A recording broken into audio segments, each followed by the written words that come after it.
Hello there. Welcome to the Talking City podcast, coming to you from the Manchester Evening News. My name's Joe Bray, joined by Simon Bajkowski.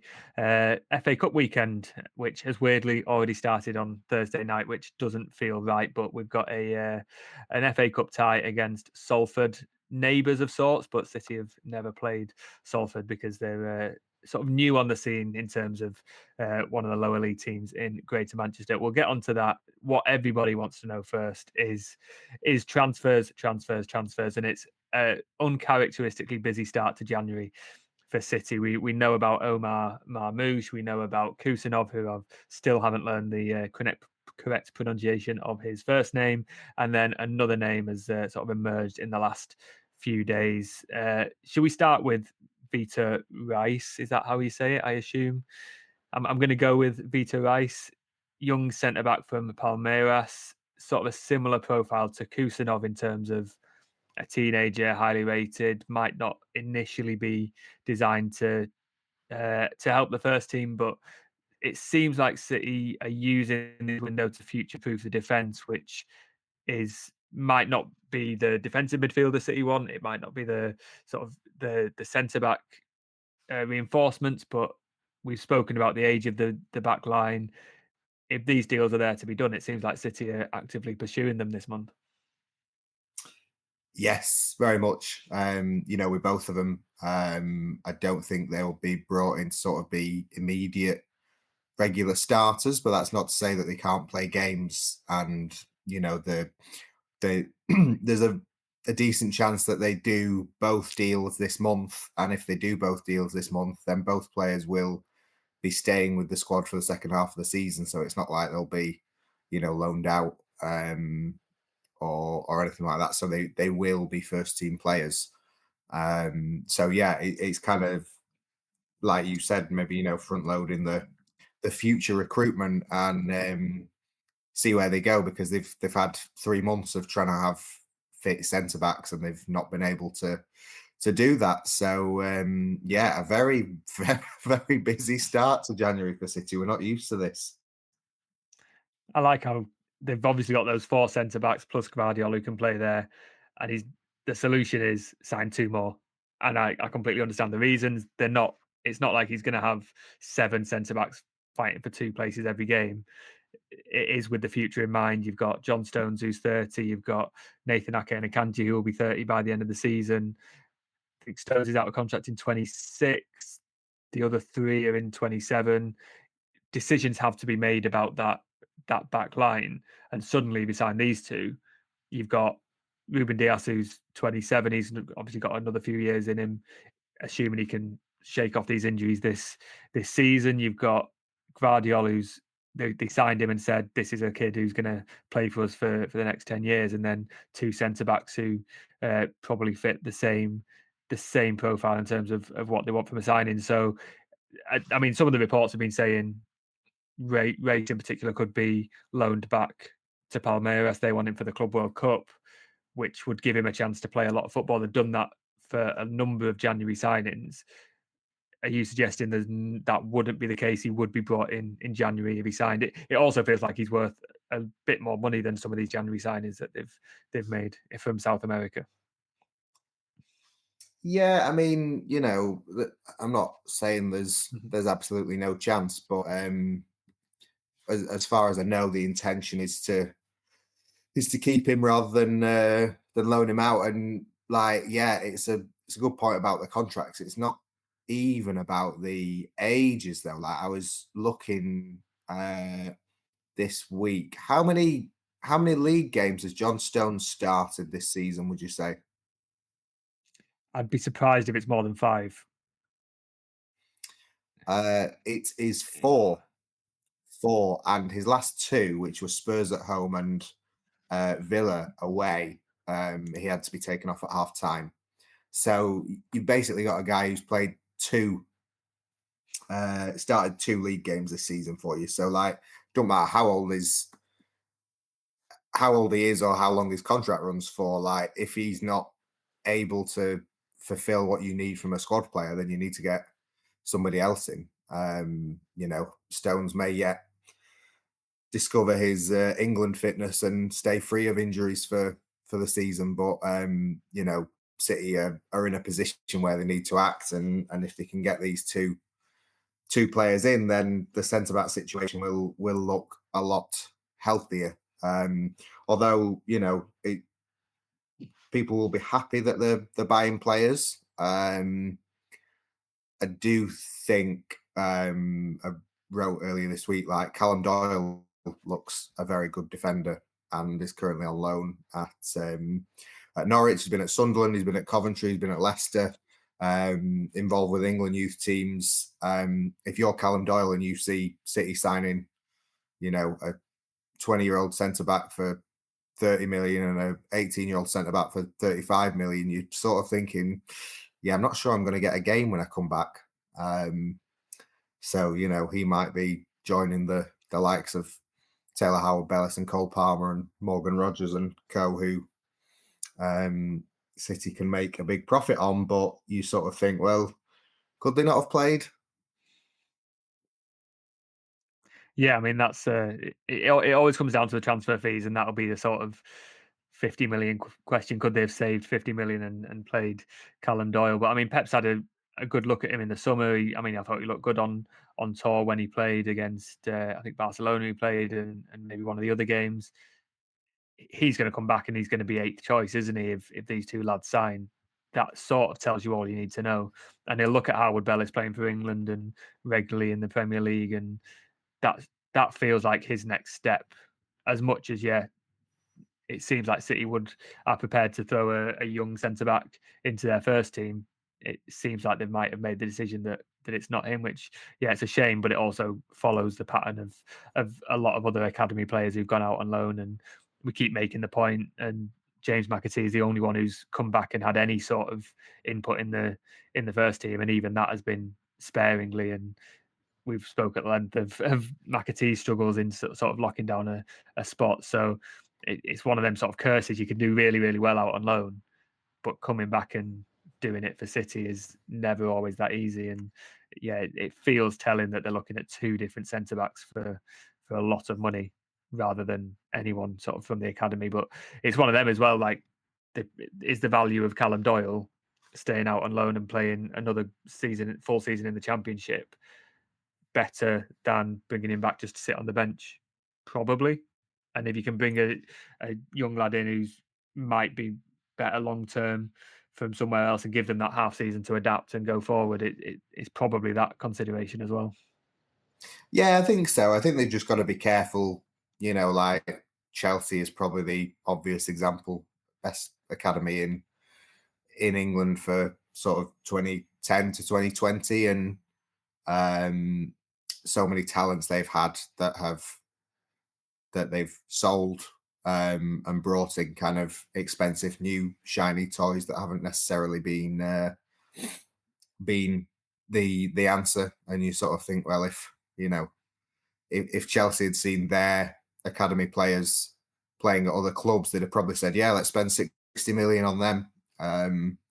But there's something sort of viewed, it's seen as sort of, I don't know, more difficult or a bigger risk to try and bring an academy player through. And, Simpson Pussy as well has had a few starts this season at City. And, he again must be looking at what's coming in and thinking, right, well, I'm not going to be playing anytime soon as well. And that's not to say that Simpson Pussy is the future of City or should be. But, there's a report this week on, Borussia Dortmund wanting Max Alleyne, who is another young, very talented centre-back. And he, again, must be thinking, right, well, I've got no chance unless City are planning to ditch every senior defender they've got currently, including Guardiola. I'm probably not going to get a chance at City. So, it is good that City are acting in the window, but it is interesting the way they've sort of settled on these centre-back targets. We're into double figures now of centre back options with all those young players we mentioned and potential two signings coming in, and it's a well stocked area. We know Guardiola likes to rotate, and it does seem like they have the options to future proof that department, even if it seems like they're going external rather than internal. That sort of leads us on to one of the questions that I've finally looked at in the comments of this podcast that I've been promising. Someone just Bateman says City's transfer record has taken a massive dip. What's happened? And it sort of it's not necessarily academy stuff. I think it was more in relation to players like spending 50 million on Nunes and 40 million on Phillips and that sort of thing. We sort of hold City as a very well run transfer department. There have been some sort of errors, some ones that haven't yet shown that they've been value for money, and I suppose it does tie into signing players when you do have academy options there at the same time. Is that a fair accusation or a fair comment that the transfer record has gone down a bit? Because for every Phillips, you've got a Haaland, which is an exceptional piece of business, and you've got a Savinho who looks like Yeah, he's going to be well worth 30 million. I wouldn't say a massive dip, and also I would say you're talking about the last 2 years, and it's always difficult to judge transfers in such a short space of time. Like the 2022 window was Haaland, Akanji, Ortega, and Phillips. Now Phillips didn't work out, but the other three have been very, very good. And for a combined 65 million, those three players are not bad. The 2023 window, I think, was probably where you would look at it and think that's the worst window for a good while.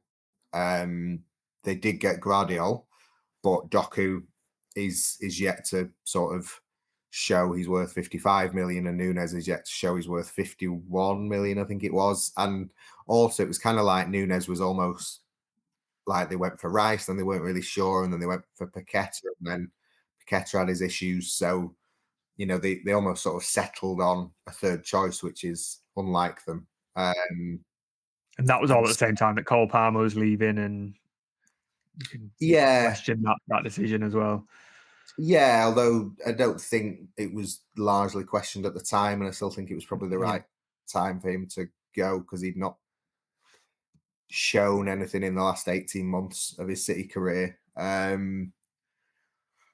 But yeah, it wasn't a great window, and I think 2024 window, you looked at and everyone, all of us, kind of said, I think they need more players. I think they need cover for Rodri, and they didn't get it. And Gundogan was kind of a late opportunity, but wasn't part of their initial plan. Was more kind of a bonus, and that hasn't even worked out. So I think the last 2 years, I suppose you can also the question going round at the minute is was Jack Grealish worth 100 million? And that is a debate, but they did win the treble with him, very important in the team. So if it's the cost of the treble, then it's probably okay. But yeah, there is no doubt that Txiki Begiristain is under pressure to sort of set up the next version of this team because he's leaving at the end of the season. And if he walks away without having set up a successful team, then his legacy will be viewed as sort of, poor from 2022 onwards kind of thing. The last 3 years of his job won't be seen as a success. And he won't have been seen as leaving City in as good a place as he could have done. So he's under pressure to bring some new good players in, just as the players that have been signed over the last 2 years are under pressure to sort of show that they're worth what has been paid for them. Yeah, it is a tricky one. I can see why people would say the transfer record hasn't been good. I think they've maybe earned the right to have a few expensive mistakes because of the good work they've done in selling academy products and sell on clauses, and another one that falls into the category of that. I can't remember the exact year, but when they sign Alvarez, you sign him for 14 million and sell him for 60 to 80 million. That's an incredible bit of business, and he played an important part as well. And that gives you the chance to, when you're making profit year after year in the tens of millions, you can spend 50 million on a Doku or a Nunes or a Phillips, and maybe afford to have that bit of leeway where it doesn't always work. If City are generally cautious, I think, in the market. They don't go for a player if they don't think it's good value. And I think at the time, most people were saying, yeah, Phillips is an all right option. Clearly, it hasn't worked. No one was saying that's a brilliant signing, but it wasn't like this guy's going to be a flop. I think a lot of people were. I think a lot of people Really? thought Phillips was brilliant. Like he Yeah, looked, yeah, yeah. he was England's player of the year when they signed him. An important part of team that had reached the final of a major international tournament, proven Premier League experience. Like, what more do you want? I I think there were very few people who were saying, "Oh no, this is going to be bad." It's just went wrong from the start and never recovered really. Yeah, this is what I mean. Like, there's not many signings where the reaction is negative, and that's the nature of a signing. Everyone's excited, and even Nunes, you're thinking he's got a great pedigree at Wolves, and he, yeah, it's a tricky one. But I think on the balance of it, especially when you take into account sales as well, there might be some players who haven't lived up to what they've done. But I think generally the caution has worked in City's favour, and they've not they've not had any really expensive mistakes. Even Grealish, like you say, helped them win the treble. And if he left this month, which he's not going to, it would be probably a 50-50 split of positives and negatives. And they had the money; they'd raised the money to do it. It, I think it's not just a case of this player cost this much and hasn't delivered. I think it's the balance of sales and other factors as well. Yeah, and it's hard because if you're judging it by season as well, like City have kept winning. They won the treble and they won four in a row. So like it's difficult to criticize them. If they That doesn't mean to say that if they'd made better transfers, if they had signed, say, an improvement on Nunes or an improvement on Dockett, they might have won more over the last few years. That quarterfinal with champions with Real Madrid last year in the Champions League, the FA Cup final against United, a few players might have pushed them over the edge and seen them win more. So we're not saying that you cannot criticize because they've won the league or they've won the treble. But that does count for something. And in the same way, if you're viewing this season, well, yeah, if they finish seventh and get bombed out the Champions League this month, then it's been a really bad season.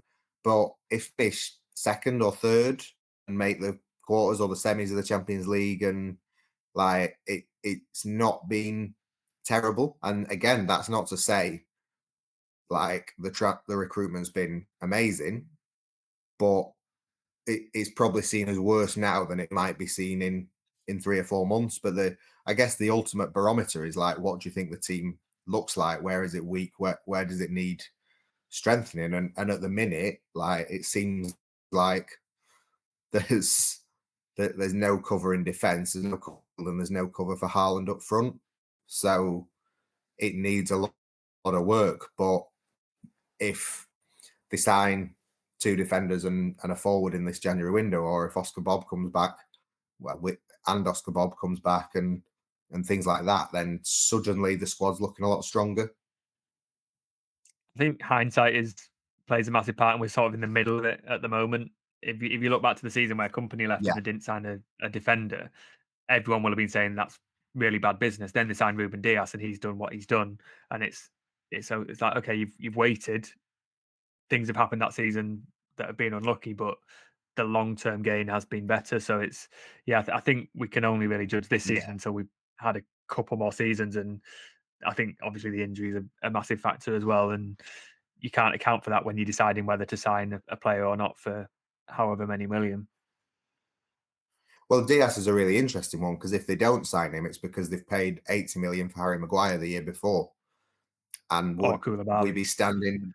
Would City have won what they'd won if they'd signed 80 million for Harry Maguire and not bought Ruben Diaz? It's an interesting counterfactual. And you could apply the same for Haaland. If they go and spend 120 million on Harry Kane, does Haaland come the next summer? Maybe, maybe not. But Yeah, it's almost there's certainly always not. always those He doesn't come. hypotheticals. Well, there we are. Yeah. You mentioned Oscar Bob. Very good news to see him back in training and seemingly taking an active part. I wouldn't expect him back soon. I'm sure Pep Guardiola will give us an update, but he said he wants to be back as strong as possible. Guardiola's talked about other players and getting them back to match fitness, not just fitness. But I mean, I was expecting him sort of end of January, February. So to see him in training is a massive, massive boost. Yeah. Yeah. It's very good. I don't think they will rush him back. I think Pep will probably be asked about him today, but given the issues they have had in bringing people back too early, I think he will be cautiously brought back in, and we're probably looking at February before um, he returns. I think he was looking at end of Jan, February the last time he was asked about it. So yeah, I think it's going to be a few weeks, but it's very, very positive to see him in training because he really has been missed in what has been a very difficult spell for City. And it goes back to the same thing. What could have been if he'd continued that summer form into the season? Obviously, City started the season quite well, but it's just another option. If he had that option in the losing run, I'm not saying they would have won every single game, but it's just something else. And he is something different. And yeah, I'm not sure if he plays every week, you win a title, but he is the way he played in the summer was so fearless and so exciting that you can't rule him out in any game, I think. And when he's if he's in that form, if he can return to that form, he can be pretty dangerous for City in the second half of the season. I think Ruben Diaz has posted updates of himself training only individual pictures and gym pictures, but that sort of tracks with him coming back on the time frame that we were given. So that's another positive. And you're off to the press conference, and Guardiola will probably tell us at the training later today and give us updates. But I mean, we mentioned in the last podcast, you don't have to rush players back for Salford, and you've got a number of young players who are in and around the squad who could play as well. Do you think we'll see a youngster heavy squad, or do you think that will be how the substitutes are used? Because it's tricky. Do you play a full strength squad against Salford and bring on youngsters, or do you play youngsters and help them off the bench if they need it? Yeah, I think we'll see a squad with plenty of youngsters in. I think we'll see an 11 that doesn't have many youngsters in. Tends to be how Guardiola works it, and there will be a few young faces in it, but the reality is that there are a lot of senior players who could do with having a good game, and I think that'll be the priority ahead of these next few weeks, rather than sort of allowing too many youngsters to play, because City are still in this sort of fragile state where they're not confident of winning too many football matches, and obviously they're heavy favourites against Salford and should win, but every senior player in the squad needs to get them back of being in the rhythm of winning games. I think we'll see McAtee from the start. I can see Nico O'Reilly playing. I'm thinking of the team that played Watford in the Carabao. I wonder if Simpson Pusey will play just because Ake has been playing with an injury and it doesn't look like Diaz and Stones are back. The only other one I was not sure about who might play, and you're getting into the territory of 4 or 5 youngsters playing here on my logic, but Josh Wilson-Esban's been around the squad. That's an opportunity to give Guardiola rest. He's played in the Championship. He played in the summer. He's short of match fitness, but is that the sort of are we on that level of changes, or do you think he will stick with someone like Vardiol just to get the win? Because yes, Salford are 3 divisions lower, but they're flying high. They're full of confidence, and they've got nothing to lose. That's the sort of they're probably facing City in one of the best situations that you can as a League Two club go into a team like Manchester City, in that you're doing well and the opposition aren't doing well. And if that Premier League team makes too many changes, you run the risk of disrupting things. It's the balance that Guardiola's got to find there, because I'm sure he will want to rest Guardiola, but there is a risk associated with it. Yeah, I think.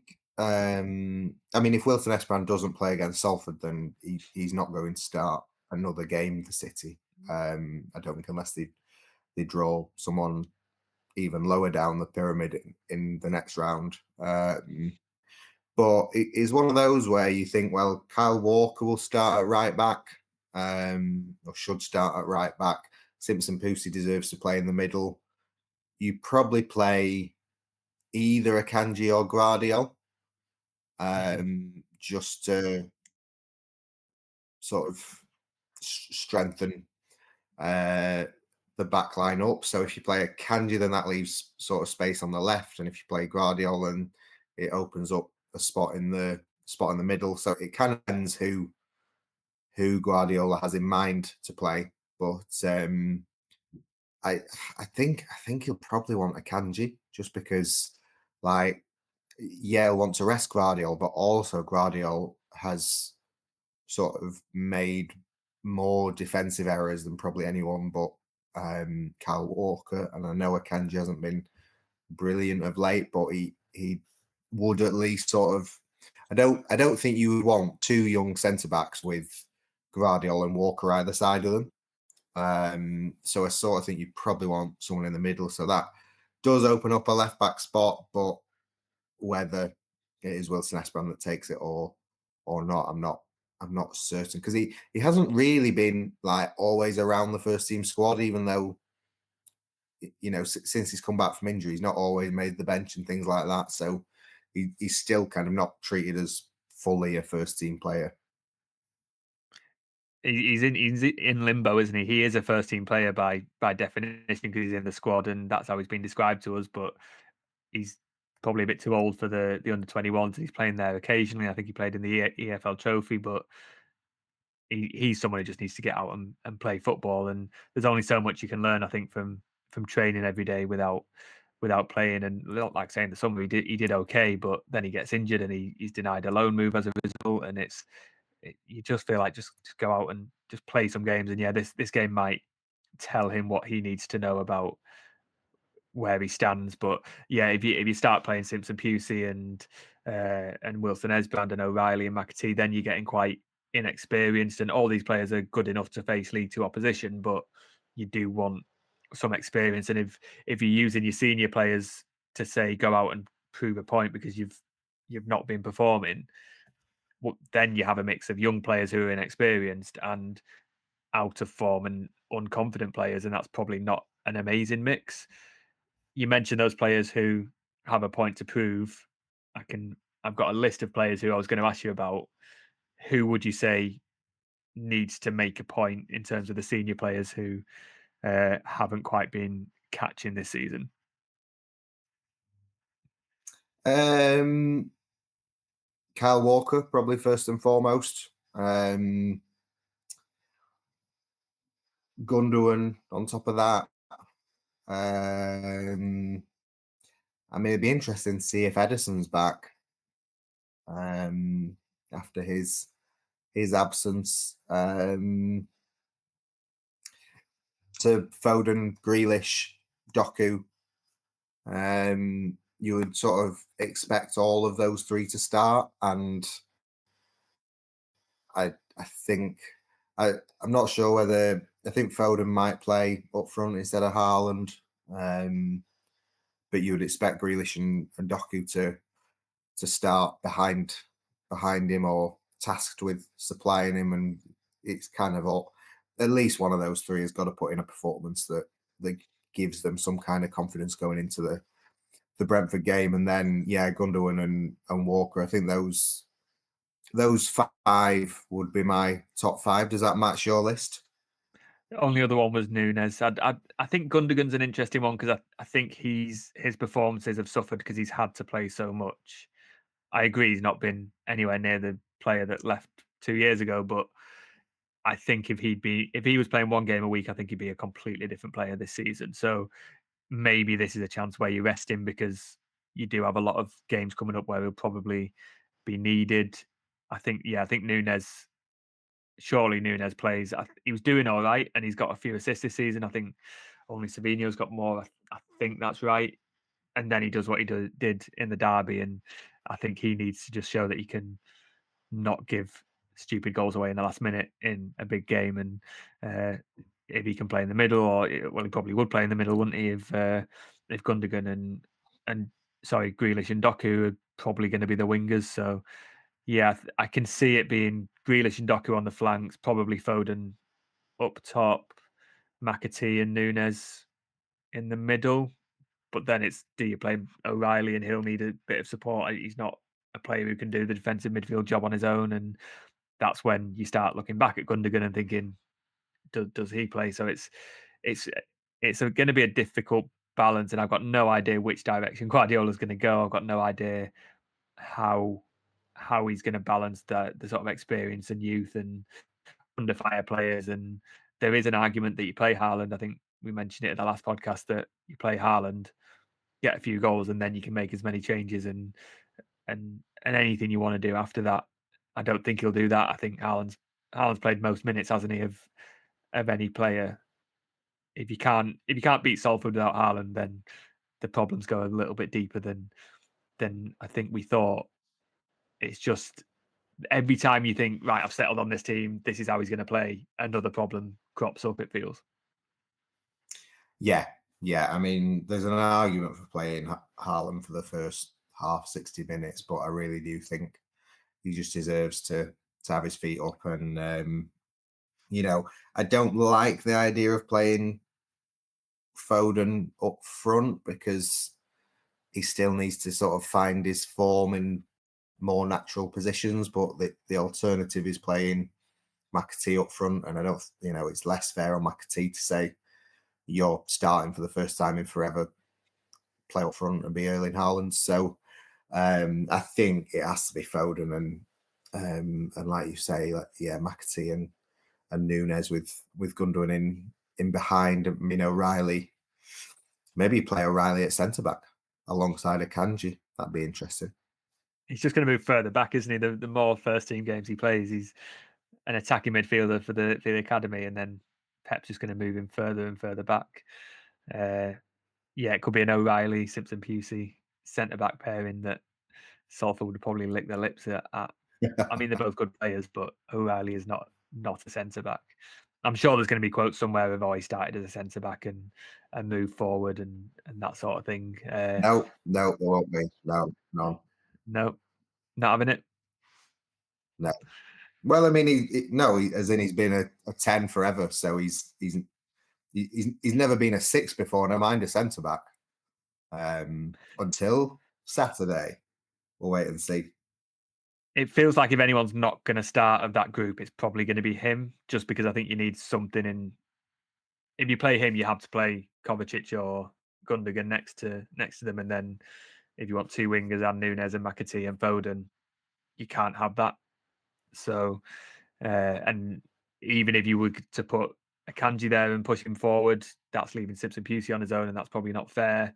So yeah, I wonder if O'Reilly's the one who comes off the bench rather than starts.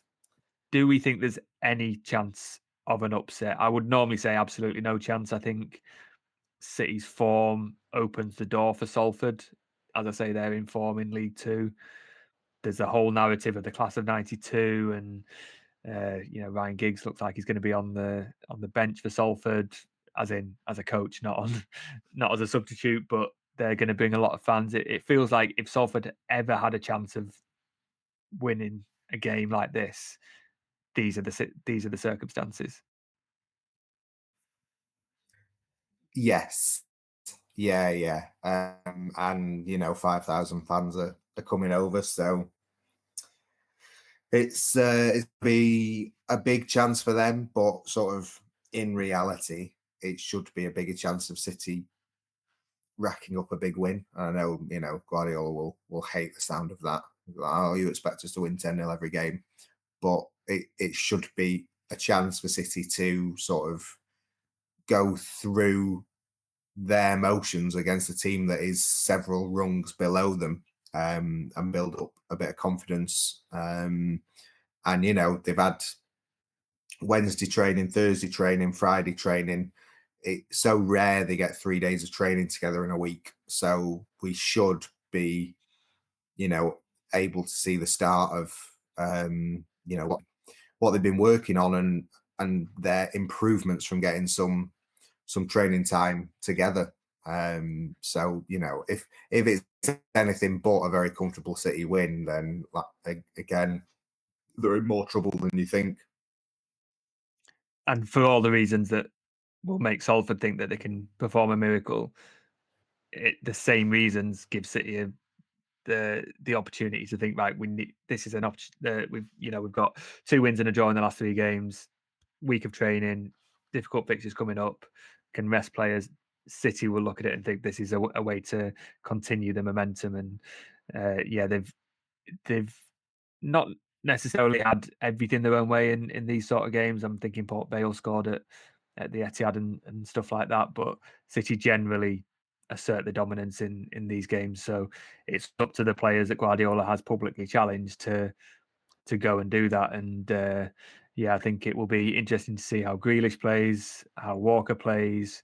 If Foden's there, I still think he's got to sort of get closer to the form of last season, and all these players who haven't been performing, you'll never have a better chance than a home game in the FA Cup against a team 3 divisions below. So it looks like it could be a sort of a game with no talking points, but I think there's going to be more than usual in terms of how literally every player performs, whether they're an underperforming senior player or a youth player like McAtee who's not had the chance and is trying to prove a point.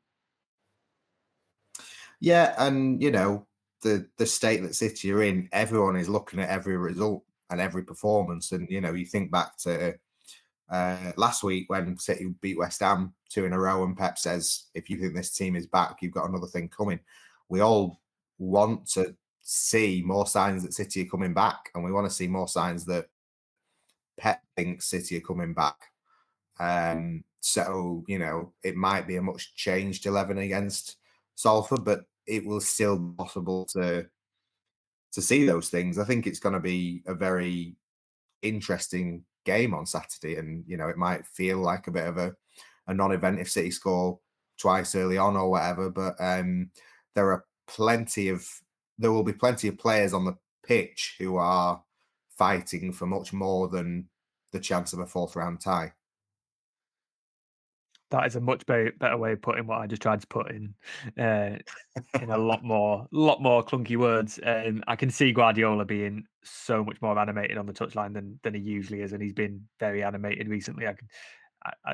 He will obviously not want to lose, but he will want to see something specific from every single player, and he'll want that intensity all the way through. And I think it'll be an interesting game. If that hasn't given you enough motivation and reason to follow us on the MEN as we're at the Salford game on Saturday, the build-up, the live action, the reaction, everything that happens at the Etihad in the FA Cup. I don't know what else will. Get a score prediction from you, Si? 4-1. Yeah, They're obviously going to I'm not. concede, but This is it. Yeah, I think Salford will get maybe a late goal. I'm not sure they'll do it early. I know very little about Salford apart from that they have a manager who is very annoying, but because he's good and they're doing quite well in League Two. Uh, so yeah, I've already seen a far much more of Carl Robinson than I've wanted to see this week. But that is the nature of a lower league club coming to a Premier League side. Yeah, I'm going to say. Uh, I would have said 4-1, but I'd never like being the same one. So I'll go 5-0. I'll deny Salford of a oof. celebration. Yeah, James McAtee with all 5 to send a huge message to the doubters. We'll be at the Etihad on Saturday. Follow us on the MEN. We'll be back next week to talk about that and then look ahead to the trip to Brentford. and also the trip to Ipswich, which is a lot of miles on the road for City, but that is the nature, and they've got an opportunity to get some momentum in the performance, in the results. Yeah, we'll be back. Leave a like, a subscribe, a follow, leave a comment, and we'll get back to all of that. Thanks for joining us, and let's see if City can book a place in the fourth round of the FA Cup.